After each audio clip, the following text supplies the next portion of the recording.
Welcome to Beyond the Good Girl podcast. I'm Gillian Ray. I'm an ex-good girl, a recovering people pleaser, and someone who once wouldn't have wanted to burden anyone with their grief, not even their own husband. So on that note, maybe we should just dive straight into it. I want to talk about the voice of endurance. Well, I think that's what I want to talk about anyway. When I was in my late 30s, I was part of a church. I had been since I was in my early 20s, and we were in this group together, like a prayer group, Bible study group, and the study had been on gifts of the Spirit. And at the end, we'd prayed together, and people were taking it in turn to give like a word from the Lord about what kind of gifts of the Spirit that they saw in us, or that they felt the Lord was saying that they saw in us. And just to set the scene a little bit, it was mixed groups, some women, some men. And, some people were being said, I see that the Lord has the gift of leadership for you, Dan. Oh, yes. Oh, yeah. Oh, Helen, you have the gift of hospitality. Oh, yes, definitely. And then they get to me and they're like, Gillian, the Lord is telling me that you have the gift of endurance. And, that landed actually, and possibly because that particular year, which was 2004, was probably at that point one of the most horrific years of my life. We had lost our daughter Evie to stillbirth. A few weeks later, within less than 3 weeks later, my husband was diagnosed with testicular cancer. The business that he'd left his teaching job to try and build, we were trying to hold that together while dealing with grief and a cancer diagnosis. I was home educating my 3 other children, and to top it all off, I managed to find myself pregnant again. That wasn't a surprise; it was planned. But yeah, so yeah, it wasn't wrong to say that I was enduring. I certainly was, but I think some things people say to you and you kind of take them on as like a personality trait, or maybe it's just me that does that. It's like a word will land with you, and because it resonates so much at the time, like, you're really strong, you're somebody who's really like dealing with stuff really well, you're so resilient, you keep bouncing back from whatever life throws at you, and you're like, yeah, that's me. Like, almost like you allow it to become a little bit of a part of your identity. And I think I definitely did that with endurance. I definitely felt like, yes, I'm just someone who can deal with whatever life throws at me. Just chuck a tsunami at me. I'm fine. But obviously, what those people were seeing in that group was a bit of a performance, really, in a way. They were seeing the part of me that wanted to be presentable, that wanted to show strength, that wanted to show that I could hold it together, that wanted to be a good Christian in a way, to show that, I was trusting in the Lord.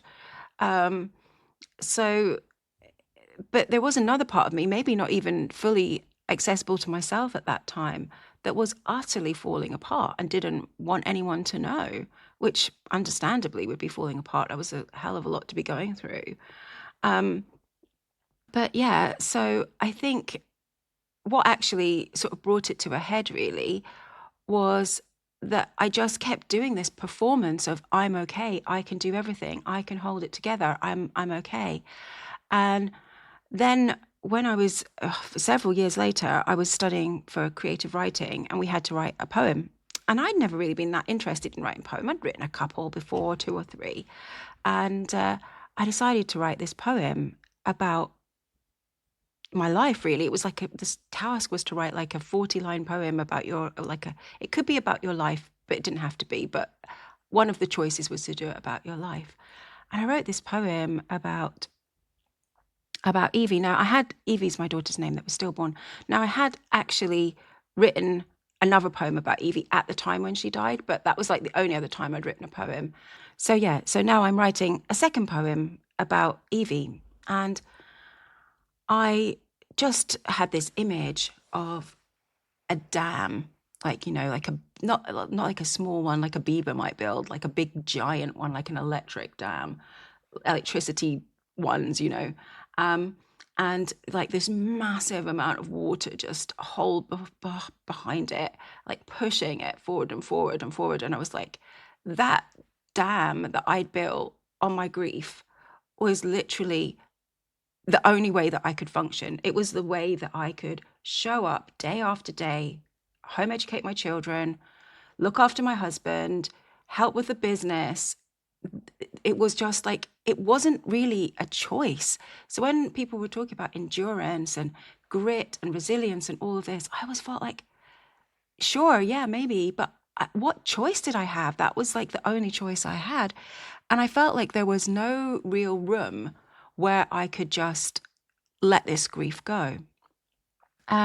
Except for there had been a room, and it was a wonderful room. And when I was pregnant with Evie, I was on a message board. And this message board was all for pregnant mums. And when obviously Evie died, I decided to. I went to the message board to talk about it with the other mums, and another woman had exactly the same thing had happened to her like a few days before, and there was another discussion board on the message board for mums who'd lost babies to stillbirth. So we joined that, and I ended up making friends with these 20 women or so, and flying to Raleigh in North Carolina for a weekend with them. And we sat in the room together and we talked about our babies, and we talked about a lot of us were pregnant again, and we talked about our upcoming pregnancies, and we cried and we laughed, and we made ridiculous plans to do this every year. We've never done it since. Um, and it was like 21 years ago. And yeah, it was just like, there actually was a room. There was a room where you didn't have to hold it all together, but also a room where you didn't have to just pour out grief. It didn't have to be just grief on grief on grief. It could just be talking about other things too. It was just like that grief was a part of you. It wasn't compartmentalized in a way. And I remember my friend Erin, who was there, who had actually had the longest flight. I thought I would have had the longest flight coming from the UK, but it was actually Erin, and she'd come from Canada. And I remember her saying, "Oh, wouldn't it be great if we could all like live in an apartment building together, where like we could just have these kind of meetings together and just hang out together, because we all know that just because somebody's feeling a bit sad right now, that they don't want pity necessarily, that they just want you to sit with it. They just want you to witness it. And then you can also be silly. You'd have to perform anything. You can just be." And then I left and came back to the UK, and I think I've been looking for rooms like that my whole life. Rooms where you don't have to perform, where you don't have to endure, where it's okay to be soft, where no one expects constant strength from you.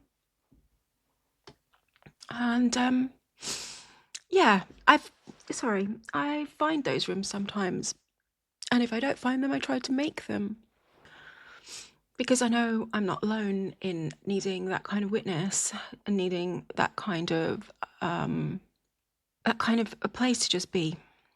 So not necessarily even that you want to talk about grief, you just want it to be a part of you. You want it to be a part of who you are. Because I would say that pretty much my entire adult life has been shaped by grief. Because when Evie was stillborn, she wasn't my first stillborn child. I'd been pregnant at 17, and I'd had a stillborn baby that year as well. And I was like, that's for the best. That's just for the best.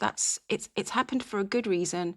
You're too young to be a mum anyway, and you're on your own. This is all for the best. So even before I'd left the hospital, I'd made the decision that I was just going to man up and get on with it. And, I wasn't gonna get emotional about it. I was just gonna get on with my life.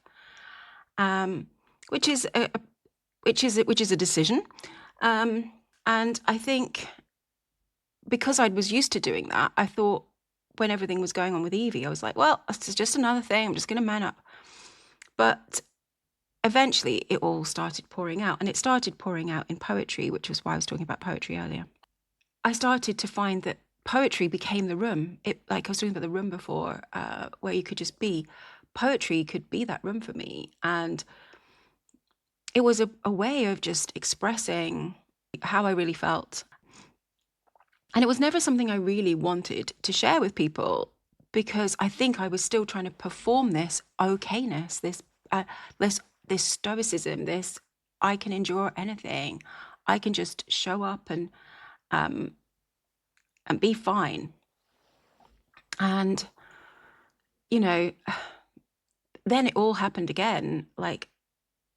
So I was diagnosed with breast cancer on November the 5th, 2020. So just as the pandemic was entering its second phase of craziness.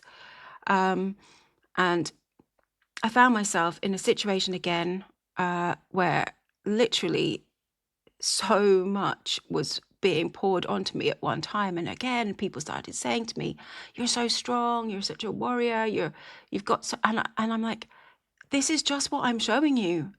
Inside, I am absolutely falling apart. This is so hard. This is the hardest thing I've ever had to go through. And I was writing, or I wanted to write poetry about it. I wanted to write about this hard thing. And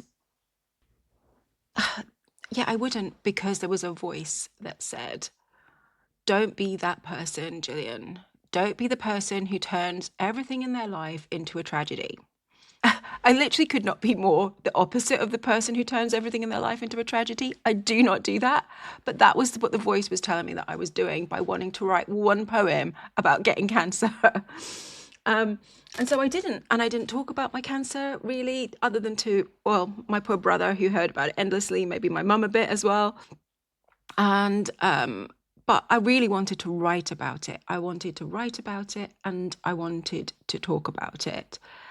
And I didn't do that because this internal policeman that I'd created in my own head that said, you have to keep pushing through. You can't be like that. You have to be strong. It just wouldn't let me write anything. It was like having none of it. So I didn't write. And eventually I did. Only last year I wrote a book. It's not the greatest of book. You can buy it if you want. It's on Amazon. It's called Sacred Embers. Some of the poems are really good. Some of them are not. A bit of a mixed bag. But I finally did actually get my voice out there a little bit. And that was kind of the start of it. That was like, oh my God, it's not enough for the page to be my witness anymore. I need ears on me. And so then I started a podcast and started speaking to other women, and realized I wasn't alone in any of this, really. And I've strayed so far from the topic of endurance. I was going to talk about how on Christmas Day I watched a movie called Nyad about Diana Nyad and being an endurance swimmer, and I had a whole load of like really interesting cultural points to make. But obviously this is where my head is today. So after the cancer and everything, and I went back to work, and I tried to keep performing okayness, and I didn't want to talk about it, and I didn't want to, I didn't want to be a burden to anyone. I never wanted the weight of my grief, the weight of my story to be a burden to anyone else. And so I have been just trying to get on with it. But what's happened is that how I get on with it is, and this is the side that no one sees, is I show up, I've got a job, I go to my job, I interview people on my podcast, I have a membership group where I meet with wonderful women and we talk about lots of things. I also now have a narrator job where I'm reading a book for Audible. I'm showing up and I'm doing things, and I have children and I have family and I have my mom, and I show up for all these people. But the thing that people don't see is that I cry a lot, so much, maybe 2 or 3 hours a week. And not in a, oh my God, everything's so awful kind of a way, or I feel depressed, just in a, this is a lot of weighty shit, basically, and it needs to come out, and I allow it to come out. And usually, because when, going back to that image that I was talking about in that poem about that dam of functioning was because I was afraid. I was afraid that even if a drop of grief came through that it would just drown me and I wouldn't be able to cope. And I wouldn't be able to get up the next day and make breakfast for my kids. And so I never let it out. And I never really talked to my husband about it because he had his own shit going on. You know, he's trying to deal with a cancer diagnosis and hundreds of appointments and a horrible operation. And I never really talked about it. And then the same with my own cancer journey to a degree. I was better by then. I actually did at least talk to my brother about how I felt. And a therapist. I had a therapist. It's like, we should have that ability in society to hold grief, and I don't think we do. I think it's women's work. It's like, especially in the days where, oh my gosh, when you do family history and you realize, like, you know, there was just all these deaths of children one after the other, like, who was holding all of that grief? I think you have to give yourself permission to not perform okayness. And there was this one time when, after Evie died, when I decided not to perform okayness.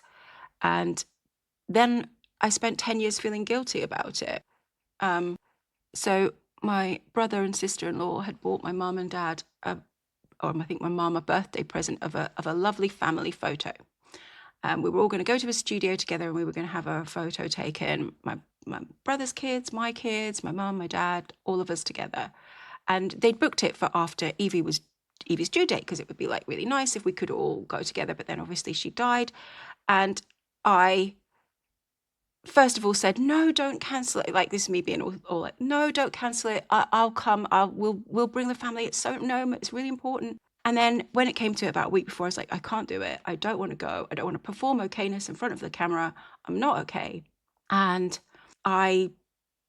you go, Mum, you go do it. You and my brother and his family, go and do it with them and have a really nice photo with them. And I mean, I could see now how ridiculous it was. Like, I don't want to show up for this photo without my daughter, but like, you can go and do it without your daughter, Mum. Go on, off you go. I could see how ridiculous that was. And of course, people were upset because they couldn't get their money back and all of that. And I mean, they weren't like physically upset with me. No one was cross with me. Everyone understood. But I knew that it had cost money and money had been lost. I knew that everyone was looking forward to it. And so I didn't need anyone to be upset with me. I already policed myself. No one needs to do this to me. I do it to myself in my own head, because I've already created this person who is trying to perform this is the good girl. This is what I'm talking about when I talk about the good girl. So because I was like, no, I can't do this. I don't want to perform okayness today. I ended up feeling guilty about it for years, and no one made me feel guilty. I want to stress this. This was just me. I managed to put this guilt on myself.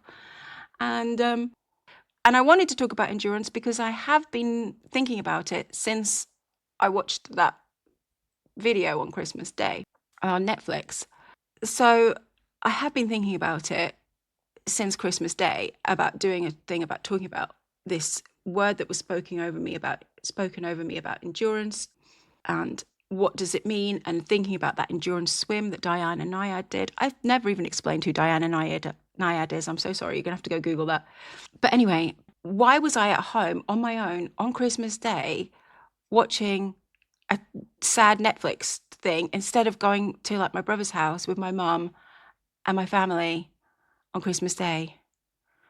Because I hate performing okayness on Mother's Day, on Christmas Day, on birthdays. I never feel okay on those days. I just don't.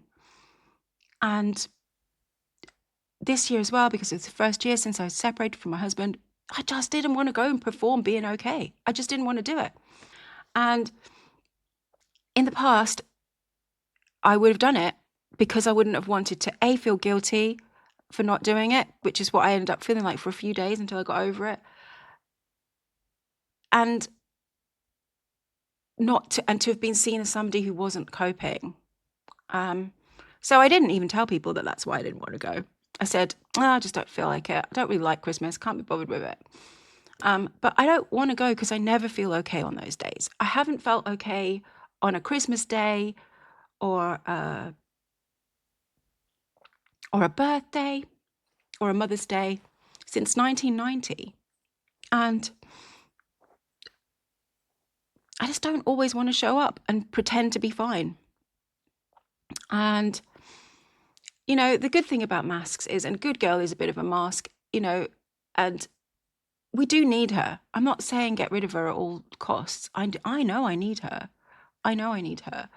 I know that dam that I built, it did help me get through stuff. I know that there's actually nothing wrong with endurance and actually having a bit of grit and a bit of resilience. I actually think it's really useful. But I just need to give myself, and maybe you need to hear it too. If not, thank you for listening. I need to give myself permission to not always perform okayness. And that's why there is no video today. It is just me doing audio, because today I cannot perform okayness. I can't face getting out of this dressing gown and putting makeup on. Not that I very often wear makeup, but I can't, my eyes are bleary from crying. I don't want to show up on camera today. I'm trying to create a life where it's okay where I don't always have to show up and perform if I don't feel like it. I can just be real. I guess it's probably why I kind of started the Speakeasy, really, which is just this little membership that I do. And it's about the good girl. It's about how she shows up and keeps ruining everything. And it's about the other parts of us that we can access that are different. So we've looked at like the lover. We've looked at the rebel. We're just about to, on Friday, we're going to talk about the huntress. They're just like, maybe they're archetypes in the Jungian sense, or maybe they're not. I'm not really a Jungian scholar. I'm more of a storyteller, really. I just see them as characters, and I can access their energies, and I find them useful ways to reframe things when the good girl shows up. Who else could take control in this situation? Instead of the good girl, who else could there be today? So yeah, that's part of this life that I'm trying to build, where I can just show up and not play a role, really. To have that apartment building that Erin talked about, where I can laugh and say something ridiculous and cry in the same sentence, and that's okay. And you know what? It probably is okay. It's probably okay in hundreds of rooms. I've never been aware of it because I've always held myself to some stupid standard of performing okayness. Anyway, I wanted to tell you about what I was going to be doing with the podcast. So I've got 2 more interviews for the end of season 2. I've got a great interview coming up with Spilling the Tea on Autism, who is a friend of mine, Michaela. She's also a poet. She's an activist. I also have an interview with Leia coming up, and she's going to talk a bit about her own healing journey through some shame, and I think it'll be very interesting to a lot of people. And then in season 3, I think I'm going to do what I always wanted to do. I'm going to tell you, in a series of stories, which are not going to be as heartfelt and emotional as today, I promise you, they'll be a little bit more, just a little bit more crafted. I want to tell you my cancer story in 12 episodes, short, 8 to 10 minutes, just little bursts of my story. Because it's not just my story. I think in a way it's all of our stories, because we were all affected by 2020 and the pandemic and COVID. We were all suffering some of those things. And it's also the story of all my family, all of the things that happened to all of us during that time. It's quite heartwarming at times. It's quite funny at times. I'm going to turn my podcast into a storytelling podcast for 12 episodes.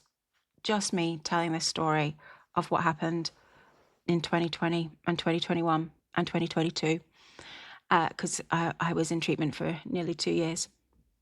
So it's a big chunk of my life and I want to talk about it. And one of the reasons I want to talk about it is A, because I just feel like I need to. I feel like I need to get it out there. And another reason is because when I was locked in my house, not able to do anything because of COVID, going through chemotherapy, I was really hungry for stories of other people who had been through it, who'd got to the other side. And so I'm giving you fair warning, listeners, that that's what I'm going to be talking about. So that if you do not wish to listen to Cancer Story, then fair enough, don't tune in. But also, if you do know somebody who might actually want to hear it, who actually might be interested in it, to let them know that that's what's coming up. Because there are people who need to hear these stories. It's witness to what we went through. It's witness to what they are going through right now. And yeah, that's what I'm doing. And I'm just telling you about it because I think it's going to be really good. So yeah, the first episode is going to be called How I Got a B- in Chemotherapy and Other Failures of the Good Girl. So as you can see, there is a little bit of tongue-in-cheek in it as well, because it's nearly 5 years. On May the 10th, it will be 5 years since I've been no evidence of disease. So I feel like I'm probably ready to talk about it now, which I probably wasn't at the time. So everything in its time, everything in its place. And yeah, hopefully you will enjoy that's coming up.